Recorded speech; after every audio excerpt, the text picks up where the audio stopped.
The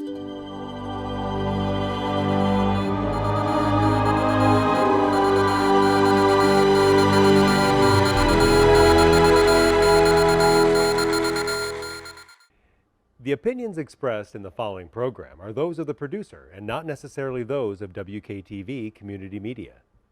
Family-owned Palermo Pizza underwrites this episode of Grand Rapids Ghost Hunters Paranormal Podcast, located at 901 Gazan Parkway, Southwest Wyoming, and available at 616-531-8300.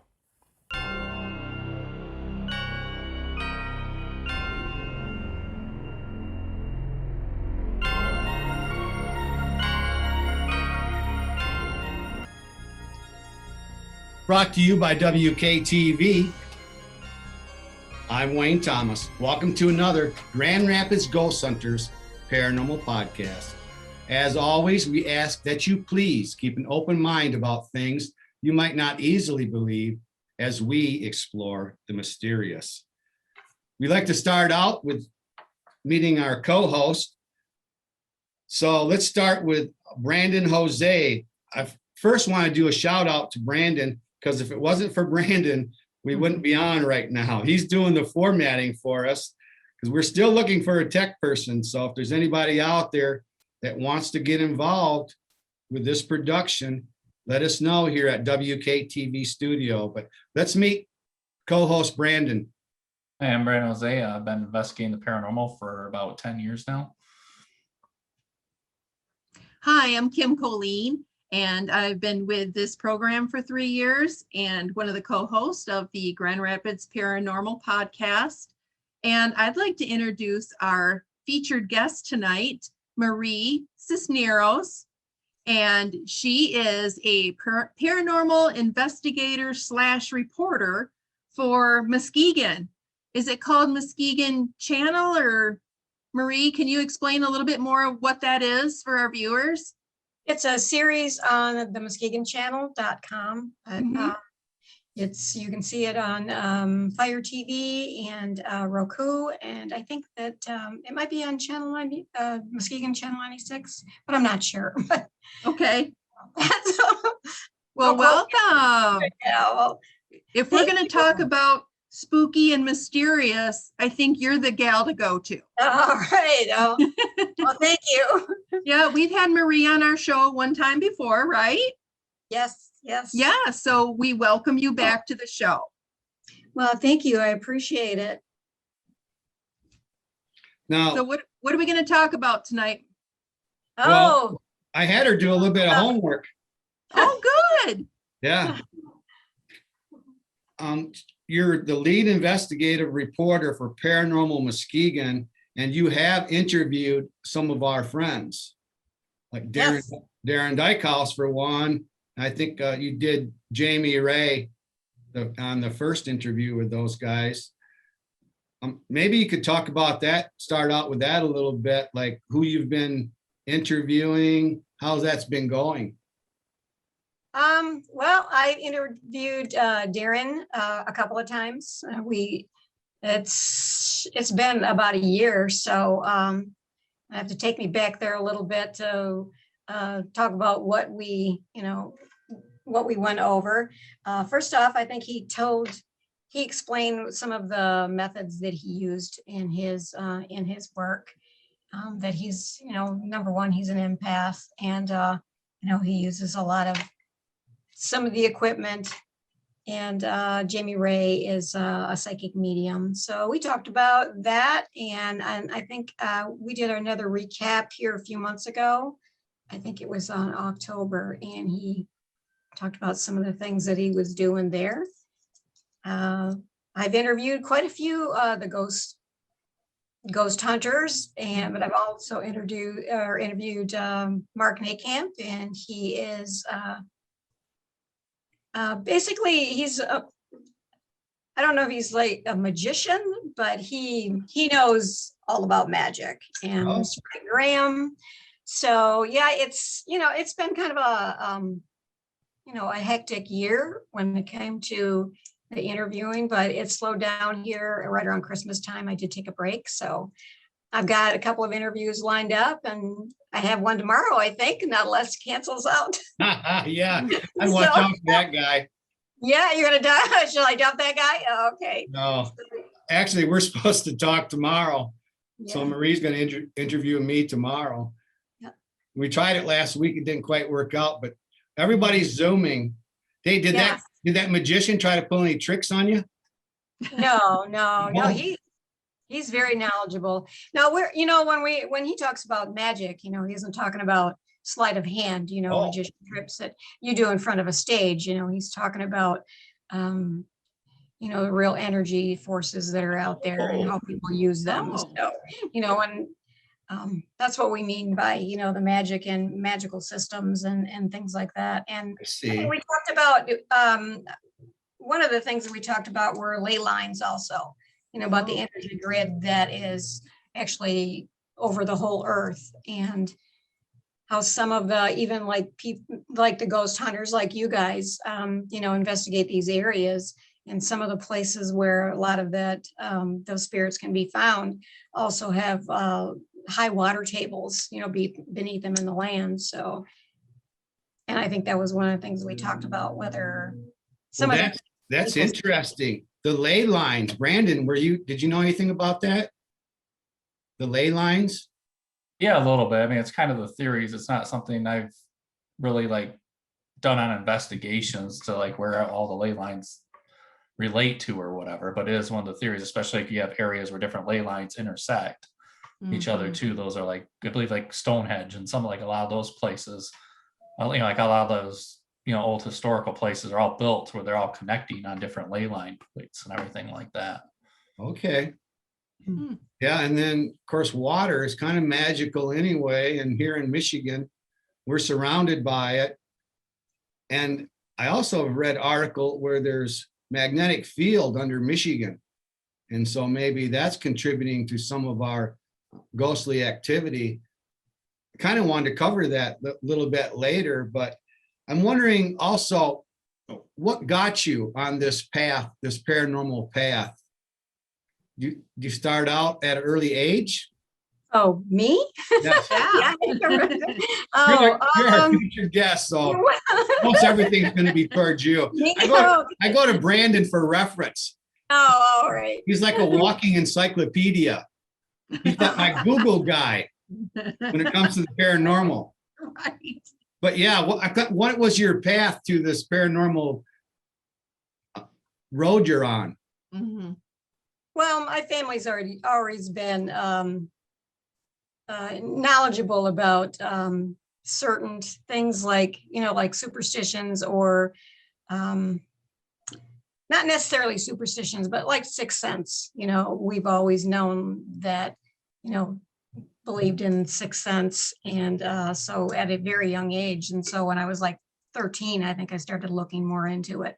I started, going to the library, and I think some of the first books that I picked up were from Hans Holzer on ghosts.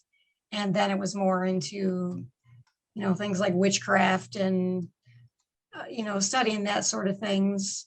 Some of it would scare me, but I would still continue to read on. And then I got more into, as I got older, more into the metaphysical side of it. And then, ufology, of course, and that's been pretty much my basis for research.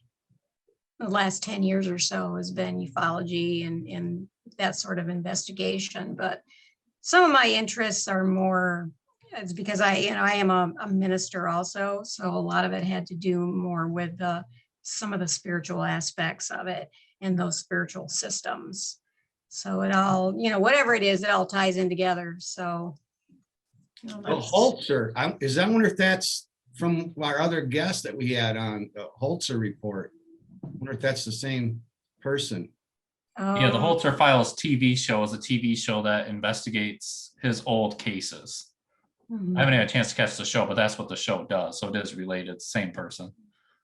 I like how this is all tying in. And then I thought maybe you were going to marry our friend Darren Dykehouse to his new fiance. Did they pick you? to do that? No, they didn't. I did offer my services for that. I thought I offered your services. you offered them too. Oh, I offered your I don't remember services. that. Oh, yeah, I did that online. Oh, yeah, you did. Yeah, you did. Right. I know you mentioned it. So I yeah, thought sure. that'd be great. I thought maybe we'd get invited then. Yeah. Well, I do like cake, so. Right, who doesn't? Yeah. You mentioned ufology, and you're into some other ologies, astrology and numerology. So I ask you if you could like maybe give us a little astrological forecast. Well, yeah, that was at 4 o'clock, and I'm like, well, let's see what I can come up with. Well, I've seen some of these forecasts that can be very extensive. So I was hoping for a short version. Right. Well, when in the old days, I used to it took me 2 weeks to do someone's chart. Oh, It's because right. you have to Oh enter. my gosh. You have to interpolate planetary motion. So yeah, it takes a while, but I do have a program out of it's called Matrix, and the man that started that was Michael Erlvin, and that's out of Big Rapids. Some of the earlier astrology programs are from there, which is amazing.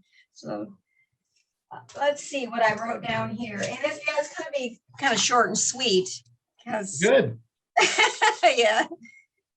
So I just have and the chart that I'm using is from August 2nd, 1776 was when the Declaration of Independence was signed. So that's the one that I use for the USA chart. For Muskegon's chart, I use the latitude and longitude, for our area, but any place in the United States, or actually this side of the equator, is going to be pretty much, the same thing. So only maybe a few little, changes, but so the US has is Leo is a sun sign. So the Leonian suns, right now is in the 4th house of the US. So, and it's trining the ascendant. And conjuncting Venus, sextile Saturn. So all of that is going to show a pretty positive day. Of course, it is like 8 o'clock, but there's a sense of being at ease and things are working out right now. Communication is good, although there is Mercury is also causing a lot of just frenetic energy, a lot of phone calls, a lot of, trips here and there. So good thing is not to, let all of that, stress you out if you have to get out and about. But so the sun is trining with the moon. So it's a nice day for getting out, enjoying activities, including children, young people. There's a good feeling of support and harmony and appreciation right now. So it's good energy for tackling tasks that need to be done with Mars trine Saturn. The moon is conjunct the ascendant. So it's a good time to get your point across if you have to. So the timing is good for that. So that's pretty much it for right now. I like that. It fits right into what Brandon's doing, because Brandon's having his nephew's birthday party going on right now at his house. Oh, yeah. So it fit right in line with that. He may have to leave early, as a matter of fact, to join in on that. So we know how important that is now after 2020. Yeah, it's kind of chaotic. That's why I've had my thing on mute, because I've got him a toy car that you can drive around, so it's honking in the background. So I've been keeping mine muted. So okay. Now, along those lines of forecast, was there anything that told you about the doom that 2020 was? Did you have any messages, any foretelling of that? Well, over the last few months that I was doing Muskegon by the Stars, yeah, there was a lot of, I think I did quite a bit on that show, talking about some of the energies that were going on from 2020. And basically the biggest thing that was causing the problems, and it hasn't since 2008, and it will go on for another 2 years, and that is Pluto in I was going to say Pluto and Saturn, Pluto and Capricorn. So, I mean, that's causes a lot of change. I mean, Pluto is a sign of upheaval, but, for anything to change and to have anything new, sometimes things have to break down. So that's making way for big changes. But soon, and after 2023, it will be in Aquarius. So Pluto used to be the ruler of Aquarius, but traditionally, but it isn't anymore. So I'm not sure. I haven't really done any of the major forecasting for that, but just intuitively, I would say that when it comes to Plutonian energy, we might be seeing breakdown in major communication systems, but that's just, off the cuff, intuitive thing. Hopefully So, not tonight, because your well, other no, forecast, your other we're talking a forecast, couple years from now. yeah, your other forecast talked about communications coming together, and this thing tonight took a little bit of coming together. Yeah, because I'm at the studio right now where I would normally be at home, but we had people here at WKTV that are tested. They had to get tested for COVID. So, Yeah. and then astrology wise, you're doing a monthly astrology forecast, aren't you? I thought I Yes. saw a couple of those. I'm a sucker for those. Wow. Yeah, I read into those. I'm always, and then of course we've had readings.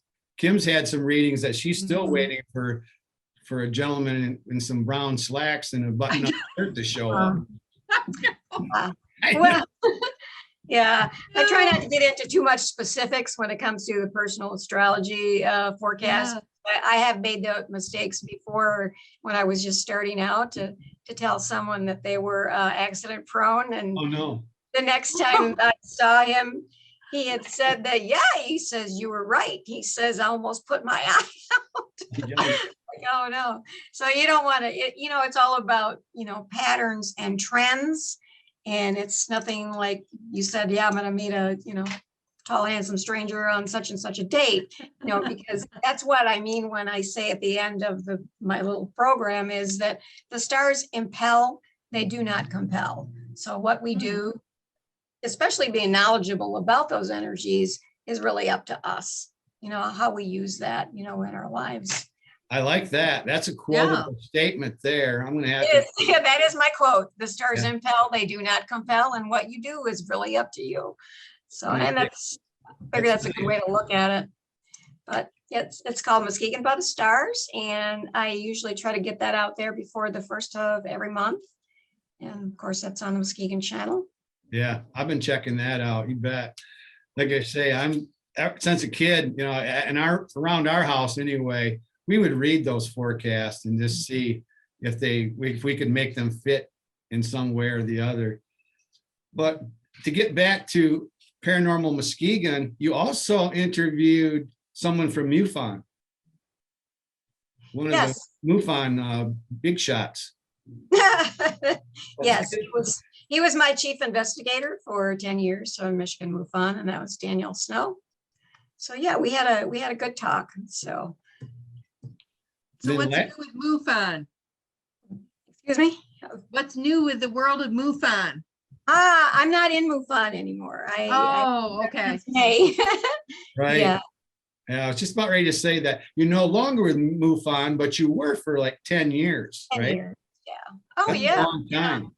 Yeah, they're a good group, I think it was last May. It's just because I had all this other stuff, going on.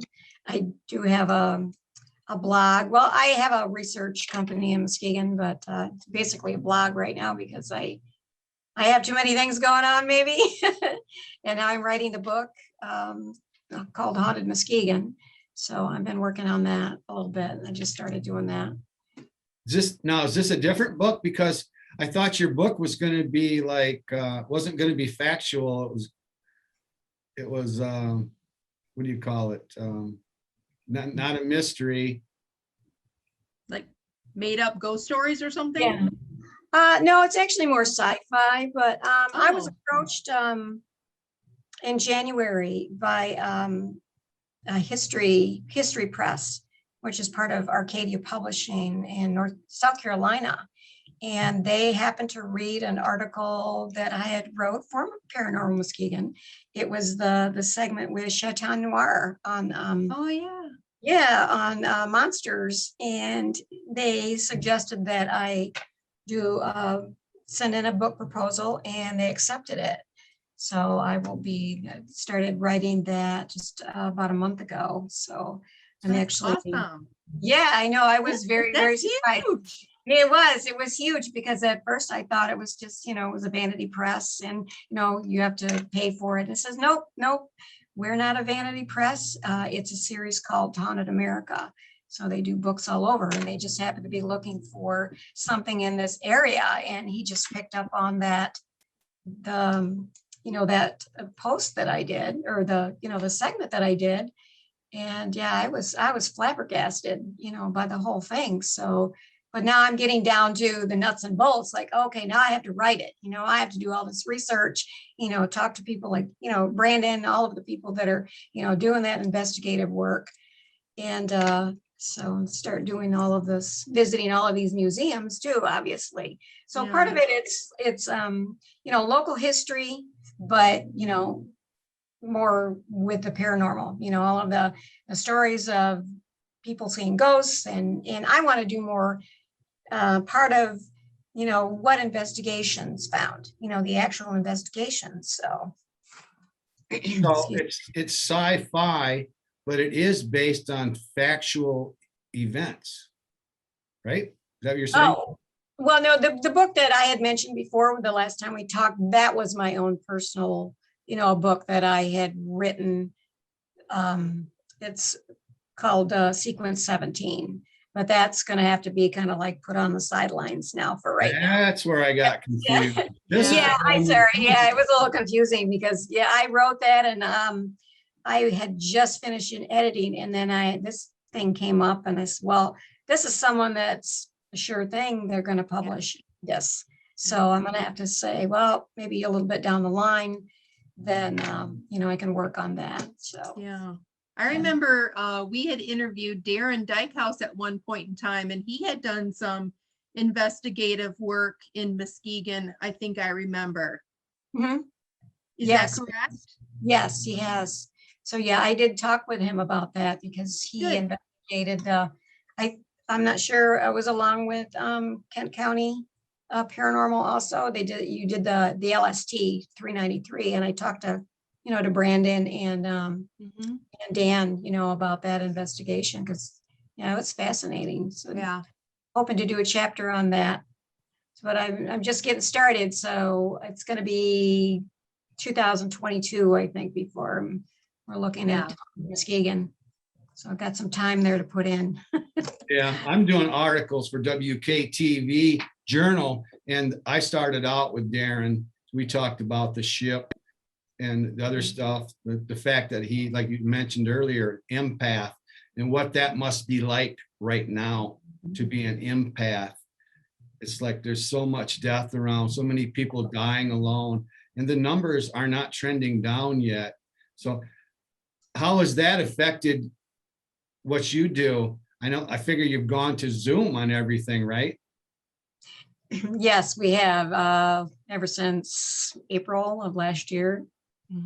That's when I think it was about a month after that. And then, we decided to start doing the Zoom interviews, but we still basically focus on the Muskegon area as much as we can. And, maybe some of the surrounding areas, even though I guess the opportunity is there to, go outside that. Maybe, in the future we might, still do that. I don't really know, but just the genre of the whole program is Muskegon.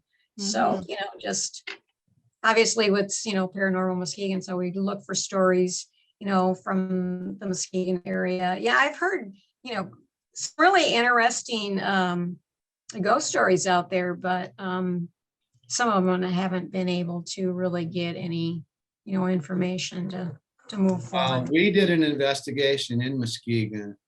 It was Unruly Brewing Company, but we started out, he was all for it. And then it was like before we were done, I don't think he was wishing that he hadn't done it, because it brought up emotions about a friend of his that he had lost. And maybe that friend was the one that was still hanging out at the brewery. Oh. They thought that there was a fire where people had died. We did a lot of research into that. And there was a fire in the building. We can see where it was scorched. The beams were scorched in the building there. But after extensive research, we could not correlate any deaths to that. But there have been several deaths due to fires in Muskegon, because in the early days, they had big piles of sawdust sitting around Muskegon. It was a very seedy area, which I guess a lot of areas in Michigan were, because we hear about Bay City being also like that. It was a rough area way back in like in the 20s in the speakeasy days. So there's stories out there, but I don't know if this guy from Unruly would be willing to talk to you. It's a possibility. You might want to look into it. It may even be new ownership. Nowadays, it's hard to keep a restaurant or bar like that going with COVID. Yeah, COVID hit us too. You know, we did 5 shows and then had to cancel 6. At that point, we didn't know what was going to happen. Yeah. If we were going to keep going or what. And then they made changes here at WKTV where they could get us apart, you know, separate us and put us in a bigger room. And that kept us going, but then other restrictions.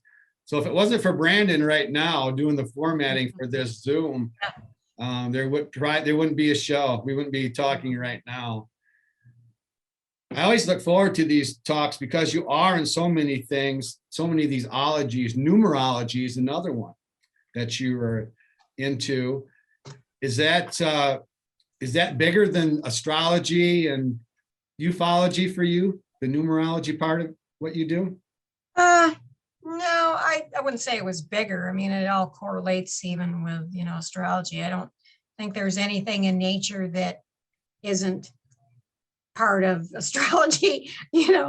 So, I mean, colors and stones and plants and trees and, you know, everything and numbers. So, I mean, it's just all part of the understanding of the material world that we live in. Well, I'm glad you brought up color because I wanted to ask you, you think certain numbers correlate to certain colors? Oh, yes, absolutely. I mean, certain colors correlate with the astrological signs too. The color wheel starts out with Aries and goes around as red, and then it goes around the whole, you know, circular chart, if you can think of it as in a circular chart, all the way around to indigo, which would be Aquarius. So I used to have a chart someplace that I put all of the colors on it as a color wheel. But depending on the system, though, you know, a lot of different, I should say, people have different colors match numbers, you know, and so not one system is going to be the same. We broke down some of the numbers when you were on before, but I did notice on your email, you have 777. Is that significant? Oh, yeah. 77. Oh, my email address. Right. I was wondering if that's significant. Why did you pick that? Well, it's a 7 is a mystical number. You know, all of odd numbers are spiritual numbers, you know, and that kind of like bases on the Fibonacci number series, 1, 3, 5, 7. They're, you know, prime numbers. We talked about Fibonacci a couple times now. Bit. Yeah, you were on cryptic frequencies also. You caught me off guard the first time you were on this show with that Fibonacci, even though I had seen it and read a little bit on it. There was no way I could talk about it, but it seems like the whole universe is built around these patterns. The cosmos has a pattern, a Fibonacci pattern to it. And seashells are built with that. It's kind of a curvature repeated. You think that is key? That's key to the universe, that those numbers and that pattern. Yes. As above, so below, as within, so without. You know, from the atom, even quantum atoms, all the way up to universes, that all goes in a spiral. We think of even atoms going around. You'll see like on diagrams where they're going around in a circle with, you know, the nucleus and the protons and that, but it's as if they were really two see them in reality, they wouldn't be, they would be in spiral form. So anything is more spiral. We either in quantum physics, and they show the photons, they either spiral in their experiments, they either spiral up or they spiral down. So, everything's a spiral, everything's connected. So. Yeah. Well, and the earth is spinning, the universe is probably spinning, I guess. You think that's creating like spiritual vortex? Think that could like take that energy and just whip it up and centralize it? That's possible. I never thought of it that way. Well, I've been reading more about vortexes in some of these books that I'm reading. And it's just like before, I never really considered it. But now that I read more on it, I can see where that would happen, where you might run into something like that. All of a sudden you have a whole energy force, and it's like a tornado of energy force. We've been in places where these EMF detectors, they're no use. You turn them on and they max out, like radio stations that are putting out all these waves, high energy waves. A tool like that doesn't work there. Probably where I'm at right here at this studio, I'm guessing a tool like that wouldn't work. But what happens is apparently these spirits are able to use that energy to help manifest themselves. So if you can get into an area like that, you might have a better chance to have an experience. We were up in Grand Rapids on a parking platform outside of one of the radio stations, and even outside, the machine that measures EMFs maxed out. And what was happening, people were going up there and jumping off of that parking ramp. Now, I don't know if all those waves had anything to do with messing up their thoughts or not, but yeah. And then ghosts were seen in that same area. Whether it had to do with the people that are jumping off and committing suicide, I don't know, but I really think there is something. I don't know if it relates to the Fibonacci or not, but I think there could be these vortexes that are being created. The whole thing with high EMF is it can cause hallucinations and stuff. It can cause it to mess with your mind. Whether it's gonna make you commit suicide, but that high EMF certainly doesn't help if you're in that state of mind, with the side effects that it creates when you're around high EMF. Right. Yeah, exactly.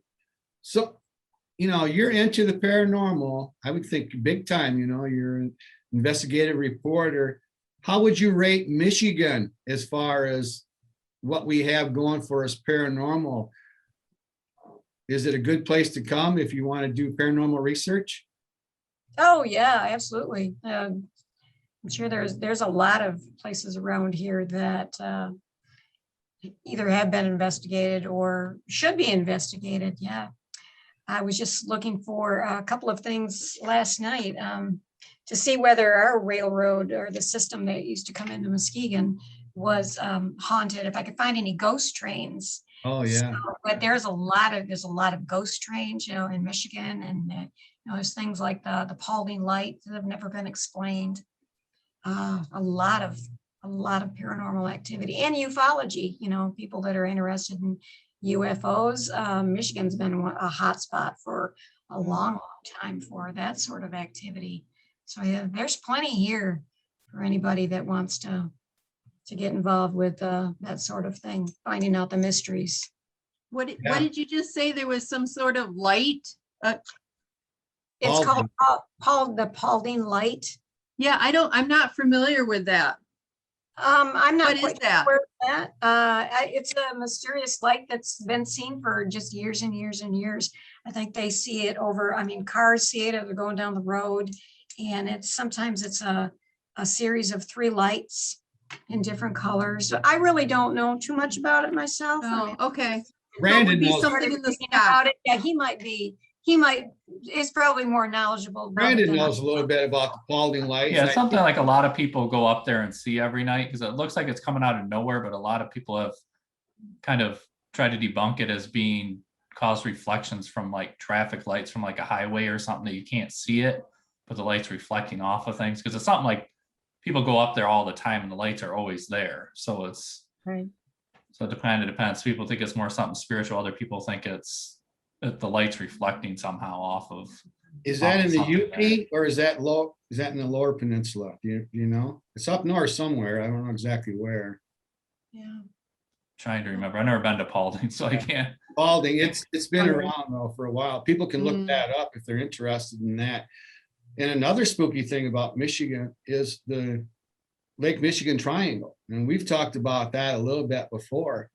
And there's more ships and planes that have gone missing in Lake Michigan than there are the rest of the bodies of water in the world put together. A lot more than what the Bermuda Triangle has. And people seem to lose time. It's like it's real. It's a spookiness for them. They lose time when they're out there in certain spots of Lake Michigan. I had a map, but because I'm at the studio, I don't have it with me. It seems like it runs from Ludington down to Benton Harbor. At Ludington, it goes over to Wisconsin and then angles down back to Benton Harbor. So it's most of Lake Michigan, really. It's Manitowoc, Right. goes across to by Ludington and then down to Benton Harbor.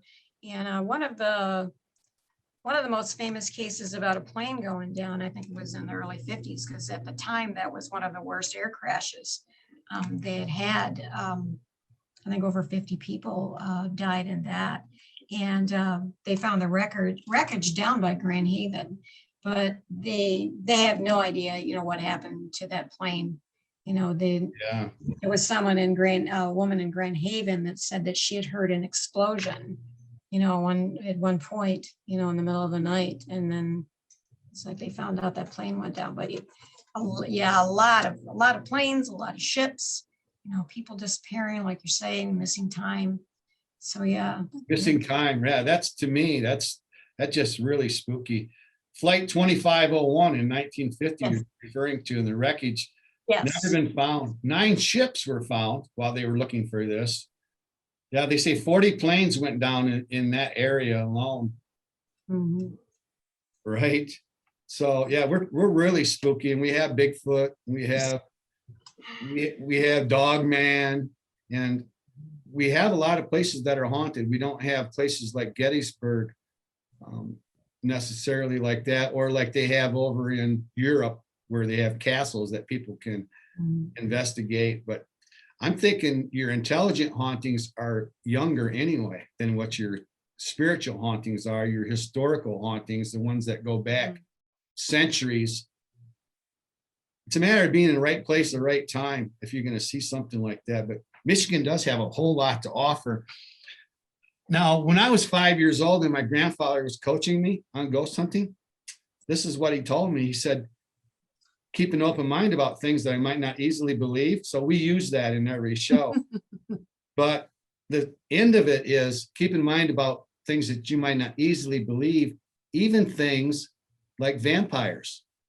That's what my grandpa told me at 5 years old. Yeah. So, I mean, I have an open mind. What do you think? What do you think about vampires? I have never asked you that. I don't care much for vampires. She's wearing a scarf. Yeah, you notice that I'm Are wearing you a trying to skirt. hide something? Yeah, I am a vampire. Well, historically, the stories of vampires are based on Vladimir the Impaler Right. from Pennsylvania. And he was pretty heinous character. Probably don't want to get into too much of the graphics of some of the things that he would do.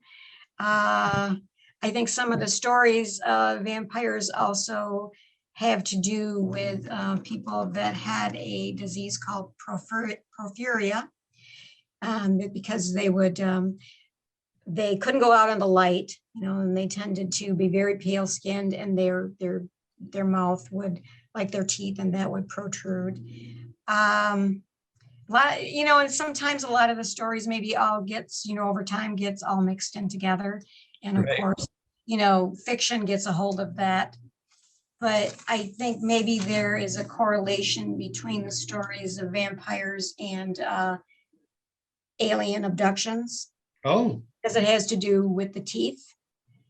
So, and there are people that, when they see them or they have the cover stories of, entities being in their room and one thing that they talk about is that their teeth, that they have something different about their teeth. Some people, of course, wake up with the marks, on their body. So maybe those ideas of vampires through the years are really stories about aliens. So, I did not Wow. know that. That's really interesting. We had a Bigfoot guy on our last show, and we talked about where the origin of Bigfoot might be. And Kim brought up, she thought maybe they were like an ancient civilization or humanoids. And I knew I had something in my notes on this because when we talked to Bill Konkoleski with the MUFON leader, Yep. I had looked up something that he had in his book, and it was crypto-terrestrials. And the hypothesis is they're a mysterious, secretive race of Earth origin, and they've been on Earth as long as humans. They're indigenous to Earth. But I think that could explain some things about Bigfoot, where they came from. They were here all along. It's just they're very elusive. Do you cover that also in Paranormal Muskegon? Because Bigfoot people tell me they're not paranormal. We haven't as of yet. I know Chaitan Noir is, the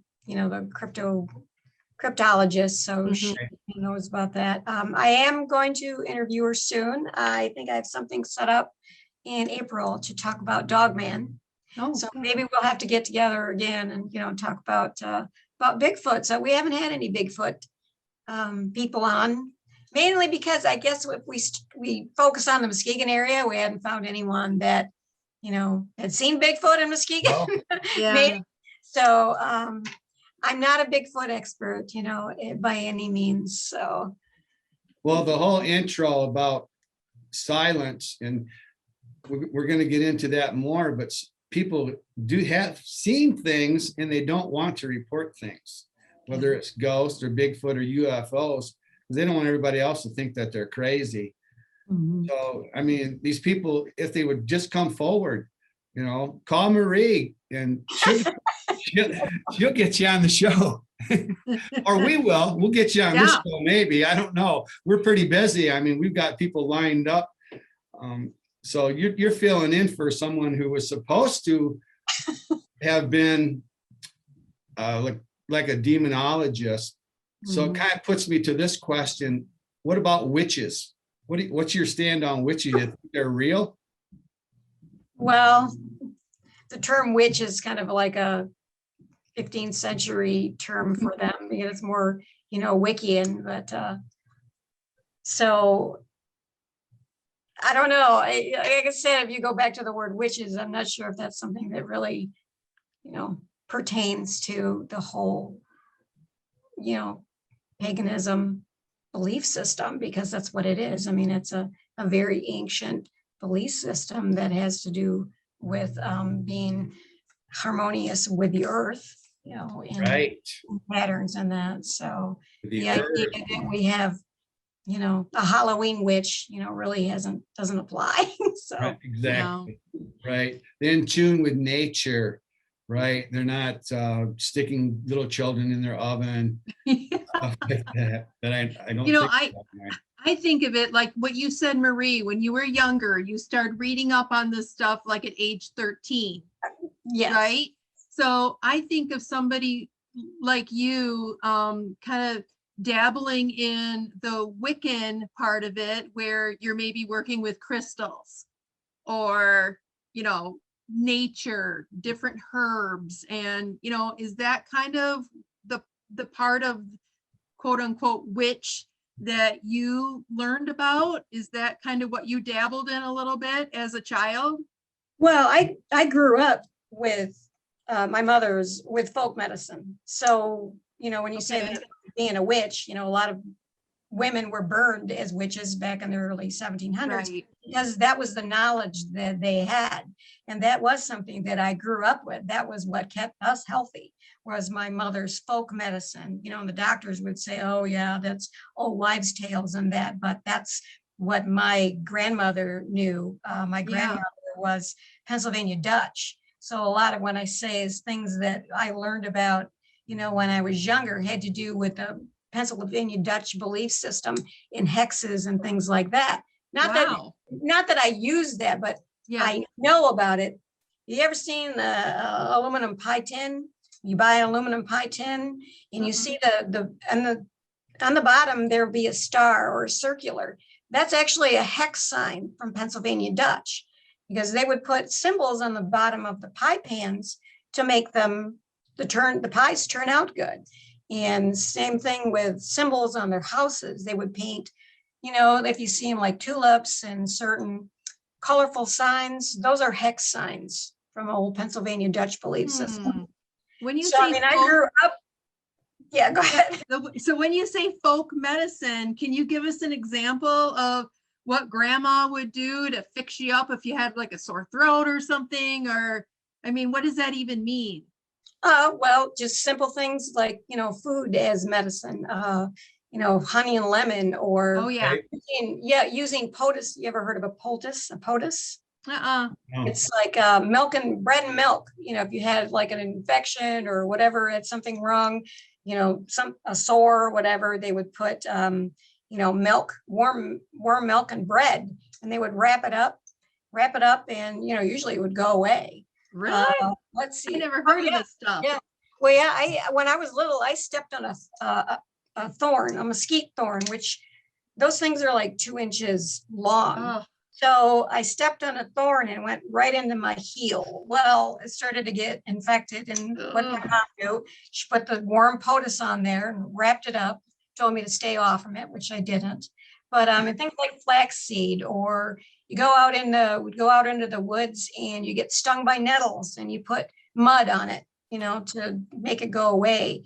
And it's just simple home remedies. But I grew up with that, and my grandfather was, they lived in Oceana County. So a lot of what they learned was from Native American, medicine.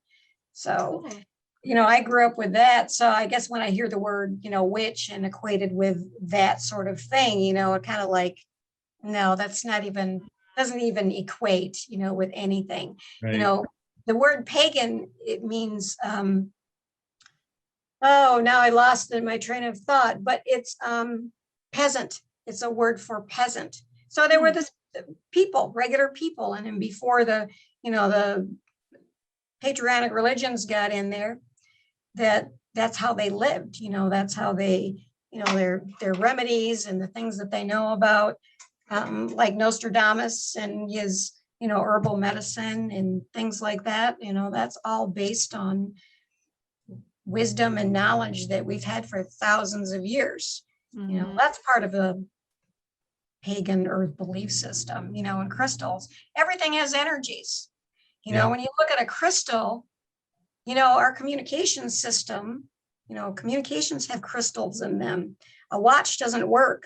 Old watches have crystals in them. They have rubies in them, or they used to. So that's part of the mechanism. So it's like, that's what they say. Well, they have power. Amber actually gives off a electric charge if you rub it. So all of that stuff is, wisdom and truth, that so many people don't believe in anymore. My household was similar to yours, I guess. When I was sick, my mother would make me something she called milk toast. Yes. It sounds like what you're talking about is just toast, buttered, salt and pepper, and then warm milk. But I only got that when I was sick. Yeah. I kind of liked it, but yeah. So now that explains something, because I know our family believed in a lot of those superstitions because their folks did. Their folks, there wasn't all the medicines that there are around today. So you needed home remedies. But talking about witches, and what I do with Preacher Man deliverance ministry has to do with people that have had curses, hexes on their family, maybe their ancestors. but with, like you say, not with the witch like we see at Halloween, but No. your definition of it. I think we need to move on a little bit. Final thought has to do with the poem, and the poem was Simon and Garfunkel, or it was the song Simon and Garfunkel, Songs of Silence.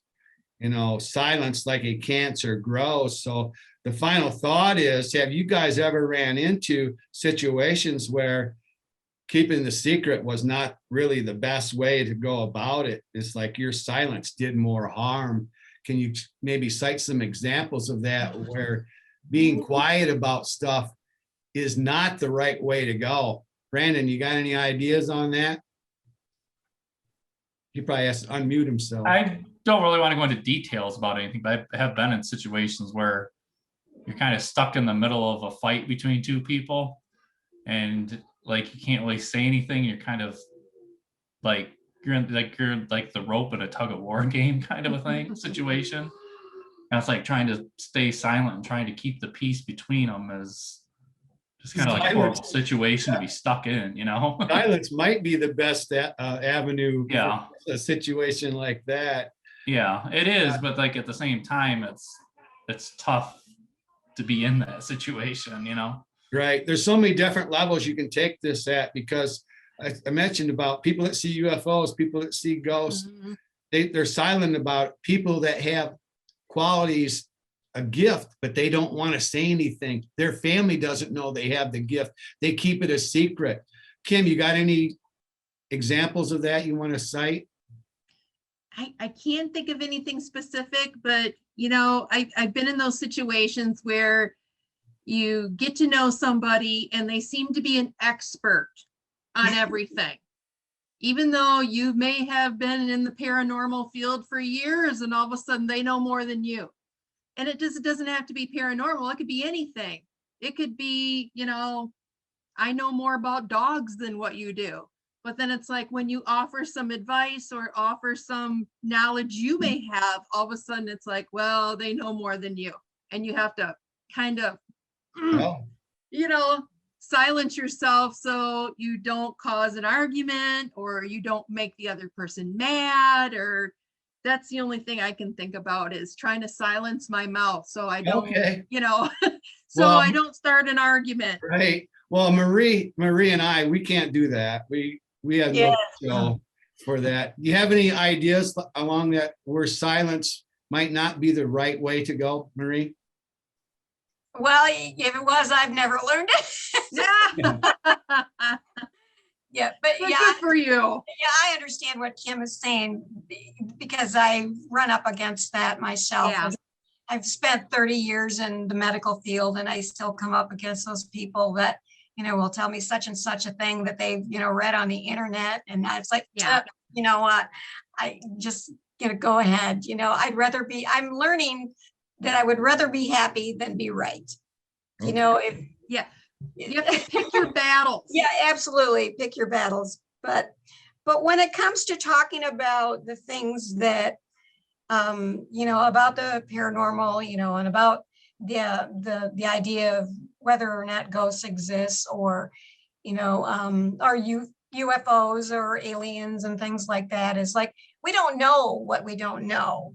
And to just, you know, automatically say, oh, well, that doesn't exist, you know, doesn't cut it for me. I'll just say, well, you know, I'm usually pretty open-minded, but I'm also pretty outspoken when it comes to that. And I've never really, I guess I don't really care whether they said you wear a tin hat, or, you know, you're crazy, or you're this, or you're that. Right. It's like, well, okay, you know, I don't really care that you call me crazy or this or that. How many people do though? Yeah, Brandon and I. I'm sure they do, but they don't write my paycheck, so it doesn't really matter. Well, I kind of had situations like that where I was like kind of staying silent about, like when I was investigating the paranormal before we started our podcast, and like there were certain family members I wouldn't tell because they, you know, I knew they wouldn't understand it from their religious beliefs, you know. And like when we started doing the podcast, they're like, when they find out about it, like, oh, have you gone crazy? Like what is this? What is this? You know, like like, no, that's, it's like it's stuff that I study, it's about learning more about the world and God's creation instead of just being stuck in the box. Like that's like I think everybody's it's always the box thing. Like I like to be out and explore the universe, Yeah. It's hard to put us in a box, any of us people here. I brought my computer to my family reunion and said, anybody want to hear a ghost? Some people just did not want to hear a ghost. They didn't want to admit that there could be a ghost. It didn't fit into their beliefs. So many times Brandon and I have done interviews and they will preface it with, I might be crazy, but, and then they'll go into it. But the silence, I think that really hurts is when people see stuff and they don't, bad things happening and they don't do anything about it. Or there's a bigger silence. That's someone who is thinking about committing suicide. And they're not talking to anybody about it. They're just keeping it inside. That's the silence that kills right there. So that's kind of why I use this intro. That mostly. If you're out there and you're thinking about committing suicide in this day and age, I could see that happening. Talk to somebody, get help. There's a lot of places you can go out there to get help. So that's a serious point I wanted to make. We got to do shout outs and then just move right along because we're completely out of time. Phil Shaw was on last time. So shout out to Phil. He's with the West Branch Bigfoot Committee. And then on my other show, we actually zoomed to the United Kingdom with Jacqueline Dixon. She's with Paranormal Path. So that was exciting. And we're going to zoom out of the country on this show too later on. We've got someone signed up from Canada we're going to talk to. I figure we might as well send Andy O a shout out, your boss there at. All right. You like that. Yeah. And then Mama Mary Bassett, we've all worked with her.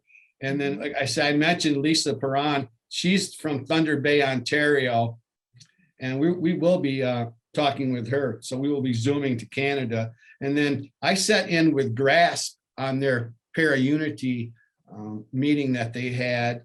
And Tammy Post was there. We used to work with Tammy Post. She still works with Brandon, but she's branched out to a whole new kind of research, paranormal research. So shout out to Tammy.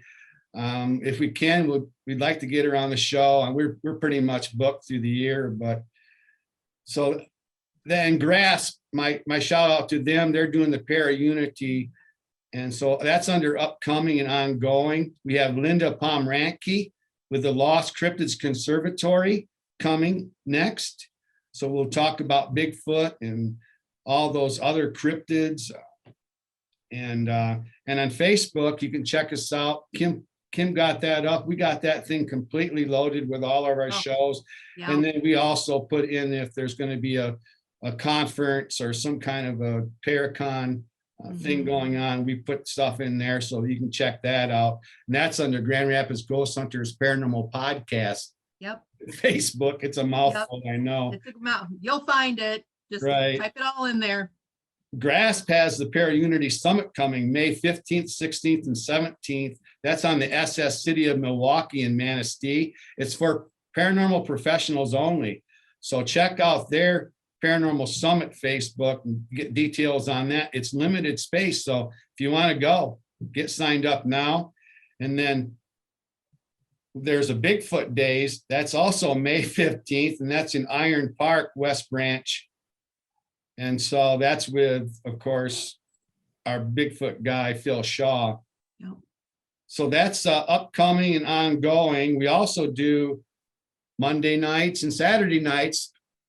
WKTV is televising our podcast. So Marie, you'll be on TV. You're actually going to be on a couple times pretty quick because we're going to bring up your old show and show that too.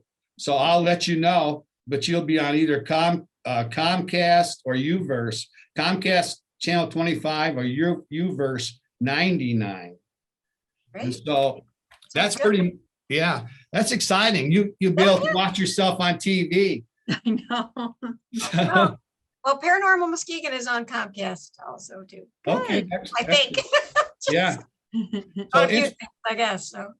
Inspirational thought, and then the show is over. And I actually have a couple of short quotes for that. And it ties in to the the silence like a cancer grows thing, the song by Simon and Garfunkel, Sounds of Silence.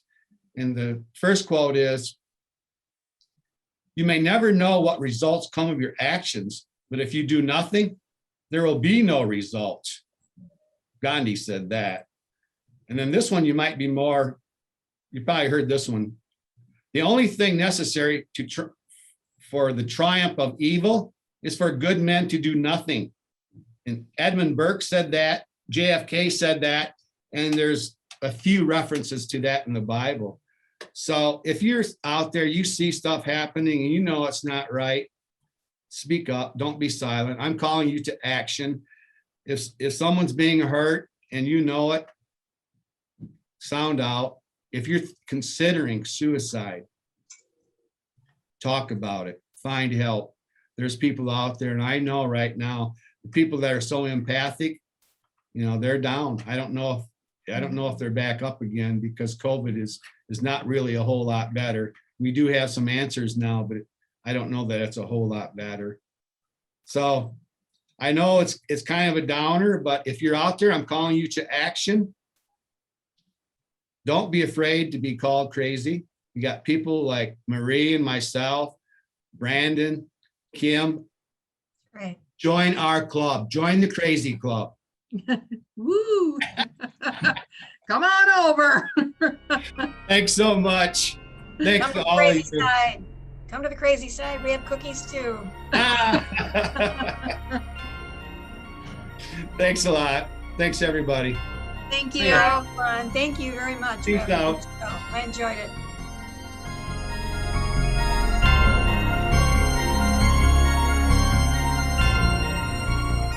Family-owned Palermo Pizza underwrites this episode of Grand Rapids Ghost Hunters Paranormal Podcast, located at 901 Gazan Parkway, Southwest Wyoming, and available at 616-531-8300.